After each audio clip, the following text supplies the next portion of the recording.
Daughter didn't want me. The stepmother at the wedding after caring for her for years because she doesn't want to look like she came from a failed family, so I said okay and stepped back completely to let her play happy family with her deadbeat biomom. But on the morning of the wedding I get a call from her in tears and in shock because screw having me at the wedding. The venue for her wedding doesn't exist anymore either. I, 54, female, have been married to William, 55, male, for more than 25 years. When I met him, he was a single father to a young daughter, Ella, 28 female, following a painful breakup. His ex-girlfriend, Agnes, 60 female, was unpredictable and not trustworthy. I quickly realized that, well, she was technically in the picture, she was not really present. She had come in and out, always promising to be more involved, but never staying for long. Agnes always had her own priorities, and as far as I could tell, motherhood was not high on the list.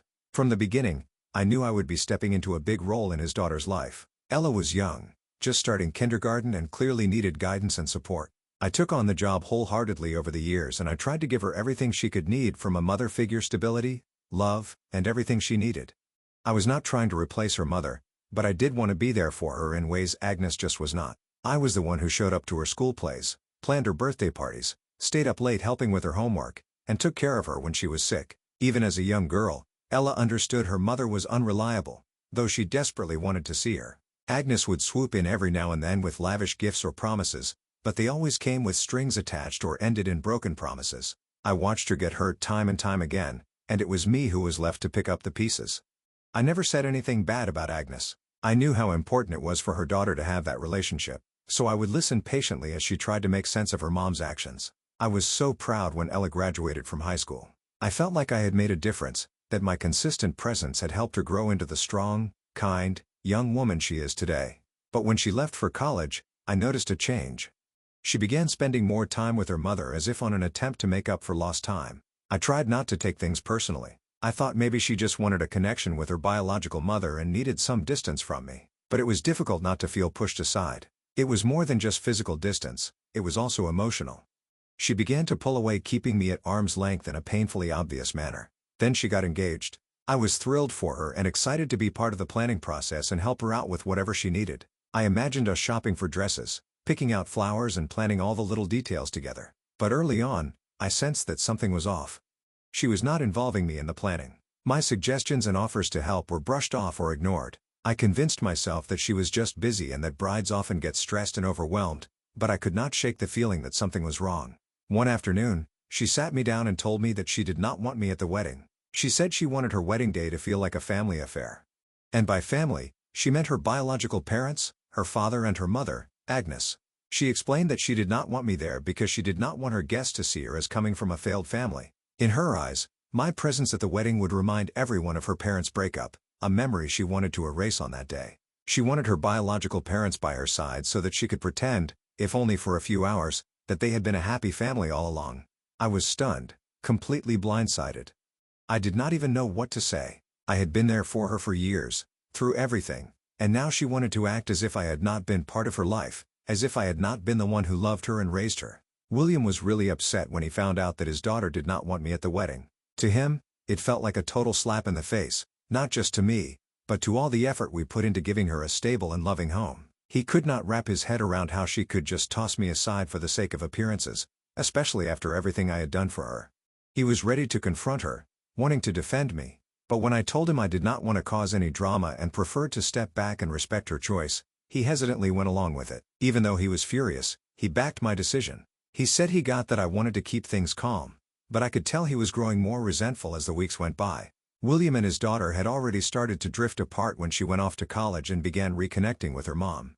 But this situation seemed to widen that gap even more. He became more reserved whenever her name came up and less inclined to reach out to her. The weeks leading up to the wedding were difficult. I felt as if I had been erased from Ella's life, as if all of my years of loving and caring for her had gone in vain. The night before her wedding, I tried to keep myself busy, to distract myself from the pain of being excluded, but no matter what I did, I could not shake the feeling of betrayal. I kept wondering where I had gone wrong, whether there was something I could have done differently to be seen as part of her real family. Then early in the morning on her wedding day, my phone rang. I did not recognize the number at first, but I picked it up anyway. It was her, Ella, in tears, panicked and desperate. Her wedding venue was booked online and apparently it did not even exist. She got scammed into paying so much. She did not have a place to get married and she was absolutely losing her mind. She told me she did not know what to do, that she was out of options and she begged me to help. She said I was the one who always made things happen and that I was the only person she could trust to fix this. At that moment, I felt this urge to jump in and be the hero just like I always did. I wanted to be the mom she could rely on during tough times, to set everything aside and make her wedding day amazing for her. But then there was this other part of me, the one that had been hurt by her rejection, telling me to hold back. I remembered her saying she did not want me there, that she preferred her biological family around. So I took a deep breath and gently told her I could not help this time. I expressed my regret about what had happened, but reminded her that her real family, her mom, Agnes, was right there with her. I said it was their turn to take care of things. She was silent for a moment and then I heard the shock and anger in her voice. She started pleading, saying things like, "But you always make things work and you know Mom isn't good in situations like this." But I stood firm. I told her that she had made her choice, that she had decided who she wanted by her side, and that it was time for her real family to step up. She tried again, but I gently ended the call. According to what I found out later, her wedding day was far from the ideal event she was hoping for. They found a replacement venue at the last minute, but it was not what she had hoped for. The arrangements were rushed and disorganized, and her mother, Agnes, was unable to intervene and make things perfect.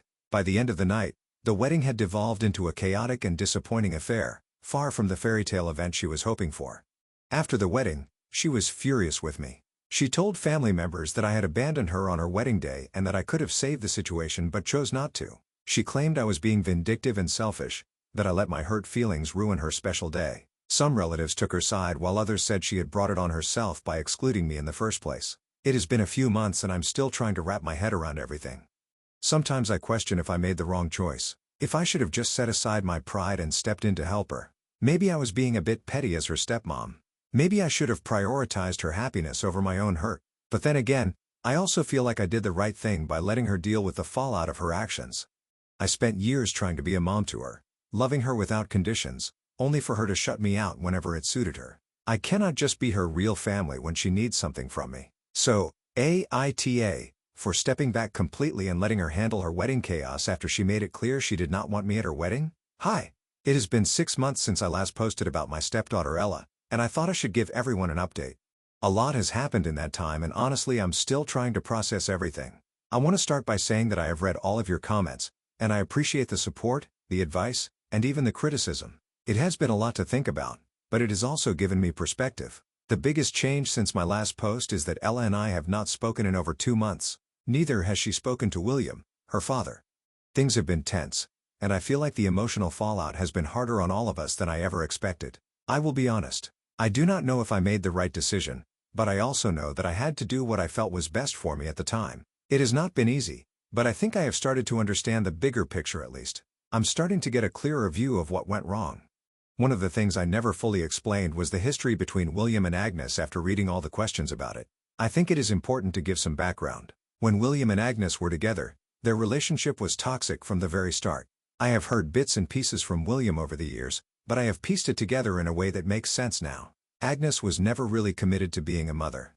She was young when she had Ella, and it was clear from the start that she was not ready for the responsibility. William was there for Ella from day one. He took care of her, fed her, bathed her and stayed up with her when she was sick. Agnes was not. She would come and go, and when she was around it was always about her needs. She would disappear for months at a time, and William was the one who did everything. After Ella was born, Agnes did not stick around. She left William to raise their child while she pursued her own life. She would pop in every once in a while, usually with expensive gifts or grand promises to be better, but it was always a temporary fix. Eventually, William had to come to terms with the fact that Agnes was not going to be the kind of mother Ella needed, and he stepped up in a big way. William's been a single father for the majority of Ella's life. He gave everything he could to raise her, even when Agnes was not there. And while I understand how difficult that must have been for him, it's also important to note that he was still financially tied to Agnes. She made it clear that the only way she would continue to be involved in Ella's life was if William paid her a large sum of money every month. She did not care about being a real mother. She just wanted to make sure she got something out of the arrangement. So William's been paying her all this time just to keep her in Ella's life. Now, I understand why he did it. He thought it was best for Ella to have some relationship with her mother, even if it was not ideal. But it was not an easy thing for him to do. and I think it was one of the things that started to create distance between him and Ella as she got older. I had no idea about this financial arrangement until a few months ago when William finally told me. A few months back, like 2 months after Ella's wedding, Agnes gave me a call out of the blue. I was not expecting it at all, but as soon as I picked up, it was obvious she was not reaching out to patch things up or say sorry. Instead, she launched into a rant, accusing me of being selfish for not stepping in to help Ella on her wedding day. According to her, I messed up Ella's chance for a flawless wedding.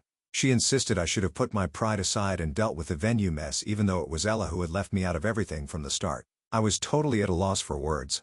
Agnes has always had a way of twisting things, and hearing her say all that just reminded me how self-centered she really is. I did not fight back. I just let her unload on me. By the time I hung up, I felt completely drained out. When I told William about the call, he was furious. He defended me immediately. He told me I had been there for Ella when Agnes was not, and that Agnes had no right to blame me for anything.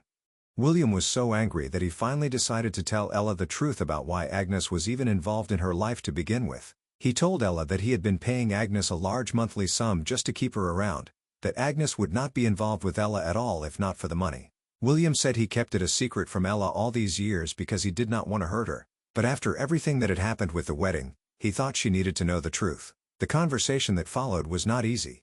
Ella was devastated. She had no idea that her mother had been using her father financially to stay in her life. Ella was upset with William for keeping that secret from her for so long, and she was hurt by what Agnes had done. But at the same time, she was angry with me. She blamed me for ruining her family and for not helping her when she needed me. She said I should have just let it go and stepped in even though I was the one who had been rejected in the first place. That is when everything started to go south. Ella started saying things like she did not know who to trust anymore, and she stopped speaking to William altogether. She has not spoken to him or to me in over 2 months. We've tried reaching out to her, but she refuses to talk. It's like she's in a state of shock processing everything, and I cannot blame her for that. This has been a lot for her to handle, and I do not think she's ready to face it all. I have tried to give her space, but it's heartbreaking. William is struggling too. He wants to fix things, but he is starting to realize that maybe this is something Ella has to work through on her own. He has been emotionally distant, and while he has always been there for me, I can tell he is wrestling with a lot of guilt. He feels responsible for keeping the truth from Ella for so long and now he's afraid he has lost her completely. As for me, I'm still dealing with a lot of emotions. I do not regret standing firm in my decision not to help Eva, but I do wonder if I should have done more. Part of me feels like I should have stepped in and helped her anyway, but another part of me says that she had to face the consequences of her own actions. She made her choice, and I made mine. I was not going to keep being there for her when she only needed me when it suited her. Ella's hurt and I get that, but I am also hurt. I spent so many years loving her and supporting her and now it feels like none of that matters to her. It is hard to just let her go, but I know that I have to let her figure things out on her own. I cannot keep putting myself in a position where I'm expected to fix everything. I just do not know what happens next. Will Ella ever come around? Will she ever understand why I made the decision I did? Will William and I ever find a way to heal from this? All I can do now is wait and hope that time helps her see things more clearly. Hi. It has been about 2 months since my last post and a lot has happened. I wanted to update you all on the situation with Ella and how things are going with the family. As you can probably imagine, things have been tense, but I will do my best to explain everything in as much detail as I can. A couple of weeks back, Roy, 30 male, who's married to Ella, got in touch with William. He mentioned that Ella had been missing for nearly a week and had not replied to any of his calls or texts. Roy explained that he would not have reached out if Ella had not explicitly asked him not to involve us, but he was at a loss for what to do next. He expressed his concern for her, and even though he got that Ella wanted to keep us out of it, he felt it was important for us to be aware of the situation. William was pretty confused at first. We had not heard from Ella in ages, and now Roy was saying she was not replying to anyone. Right away, William jumped into action, trying to get in touch with her. He sent her a text and called, but there was no answer. He felt anxious and annoyed, completely in the dark about where she was or why she was not getting back to us. The next few days were pretty tense. We were stuck in this weird waiting game, hoping to hear from Ella. William did his best to stay cool and let her have her space, but it was tough. It is never easy when someone you care about is struggling and you are just left guessing what's happening. William was already feeling a ton of guilt about everything with Ella, and now he had the added stress of not knowing how she was doing. Then, after about a week of no contact, Roy called again. He said that Ella had finally texted him. She told him she was okay, but that she needed time away. She asked him to pass along a message to us. She did not want anyone contacting her, including us. She needed time to herself to sort everything out, and she was not ready to speak to anyone. Roy mentioned that Ella had been pretty straightforward about needing some space. He did not want to disrespect her wishes, but she told him that she was staying with a friend and that she was safe. It was not easy to hear that Ella did not want to talk to us. It was not easy to accept that after everything that had happened, she still was not ready to face us. But I understand. It is clear that Ella is dealing with a lot right now. She's processing everything from her wedding to the fallout with her parents and everything in between. So for now, we have been doing our best to respect her wishes. We are not contacting her. We have had to let her take the lead on this. William has not tried to reach out to her again as he promised Roy he would not, and I have not either. We both know that Ella needs to work through things in her own time. As difficult as it is, we have to respect her boundaries. Roy has been checking in with us occasionally to let us know Ella is doing okay, but that has been about it. There's still no sign of when she might be ready to talk to us again. But for now, we just wait. Right now, the hardest part is not knowing what happens next. We've been waiting, trying to be patient, but the uncertainty is hard to deal with. But we're not pressuring her. We're letting her make the decision to reach out when she is ready. I still hope that when the time comes, we can sit down and talk everything through. I want to understand where she's coming from, and I want her to know that we are here when she is ready to listen. Ella's message to Roy was clear. She just needs space. It is difficult to accept, but I know that respecting her boundaries is the best thing we can do right now. She has been through a lot, and I can only imagine how overwhelmed she must be feeling. So that's where things stand right now. Ella's fine, but she needs time away. We're not contacting her and we will continue to respect her wishes. I'm not sure when she'll be ready to talk, but we will be here when she is. We're just waiting, hoping that time will heal things and that when the time is right, we can start working through everything together. Hey, so it has been a while since I last posted, and this feels like a good time to give an update. Ella reached out to us recently, and things are starting to change. Though it is still a bit complicated, I'm going to try to explain everything as clearly as I can. After weeks of no contact, we finally received a message from Ella. She sent it through Roy asking if we could meet for coffee. It was the first time we had heard directly from her in what seemed like forever, and it was a huge relief. We had no idea what would happen, but we were glad she reached out. When we met, she told us that she was back at her house and she looked like she had been through a lot. She started by apologizing to me for pushing me away. She admitted that she had been shutting me out for a long time and that it had been unfair to me. It was clear that she had a lot on her mind, and I could tell this was not easy for her. Ella shared that after she left for college, she started chatting with Agnes more often. It looks like she was trying to connect with her mom on a deeper level, which I totally get. It's only natural for her to want to bond with her biological mother, especially after all the stuff she's dealt with. But as Ella mentioned, during that time, Agnes painted me as the villain. She admitted that for a bit, she actually bought into that, and it really hurt and confused her. And in her effort to get closer to Agnes, she ended up letting her influence her thoughts. I listened to her without interrupting. I knew this must have been a lot for her to sort through. She had just started to get to know Agnes as an adult, and everything must have felt overwhelming. I could see how that might have clouded her judgment at the time. Then Ella told us that Agnes had reached out to her again recently, trying to make herself look innocent, trying to get back into Ella's life, but she had completely rejected her. In fact, Ella said she cursed Agnes out. She told her that she did not want anything to do with her anymore and that she was done with the manipulations. It was clear that Ella had finally realized the truth about Agnes and the damage she had caused. I could tell that Ella was still processing everything, but it seemed like she was finally coming to terms with the fact that Agnes was not the person she had hoped she would be. It was a painful realization for Ella, but it also seemed like a crucial turning point for her. Ella said she still needed time to process everything and figure things out. She apologized again for how things had gone between us, for pushing me away and for not being more open to me. I told her that I understood. I told her that I knew she had been through a lot and that I respected her need for space. I was not angry with her. I just wanted her to know that I was still here for her and that I was not going anywhere.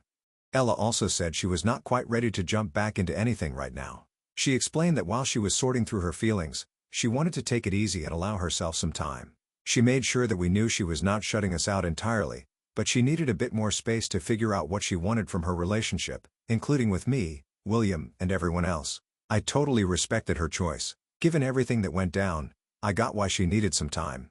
She told us she would be in touch when she was ready, but for now, she needed time to herself. It was not an easy thing to hear, but I knew it was for the best. We could only give her the space she needed and hope that when the time was right, we would be able to work through everything together. We did not discuss much beyond that. Ellen did not want to get into all the details right now, and we did not want to push her for more.